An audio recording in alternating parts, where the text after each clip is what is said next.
This edition of the Ridley Report is brought to you by Freaking.com.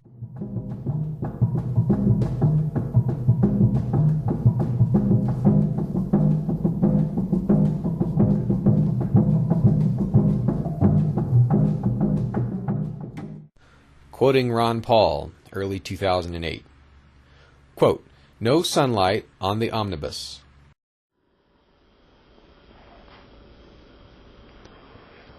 One Christmas tradition Congress could do without is the broken process of passing the annual omnibus spending bill, which we recently did right before the holiday recess.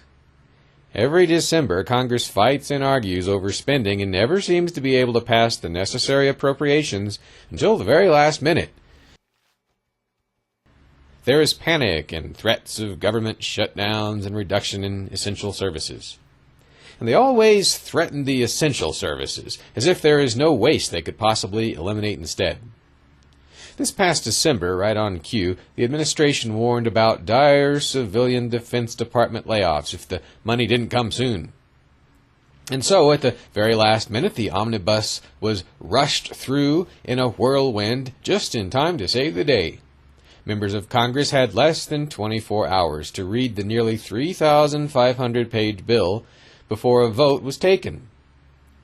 The bill was supposedly much too important to waste time reading.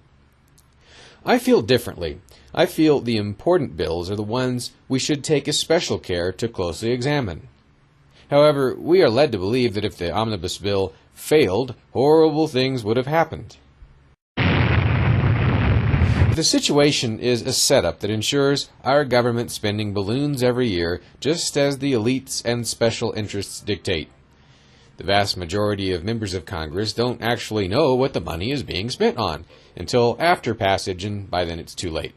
To address this flawed and corruptible process, I have proposed a very simple change called the sunlight rule, which mandates that bills be presented to Congress and staff for review in their final form, no less than 10 days before they come to the floor for a vote. This would allow the representatives of the American people time to read the bills before having to make a decision on them. Every now and then you hear criticisms of congressmen and women for not reading the bills. That is a problem. However, in cases like the omnibus spending bills, a few hours is not nearly enough time to comb through and evaluate the hundreds of pages they contain. The rules do not currently specify an amount of time that must be allotted for Congress to read or deliberate any legislation before a vote. That needs to change. Congress should read the bills, but to do that requires an appropriate amount of time. More appropriately phrased, Congress should be allowed to read the bills, and no member of Congress should, in good conscience, vote affirmatively on a bill they haven't fully analyzed. I am hoping that in the new year, more of my colleagues will resolve to take a stand for honesty and due diligence in representing the people of this country, and that we can enact the sunlight rule. With it, we will be a wiser, more open Congress, and our decisions in Washington will be more deliberative and fully informed, as they ought to be.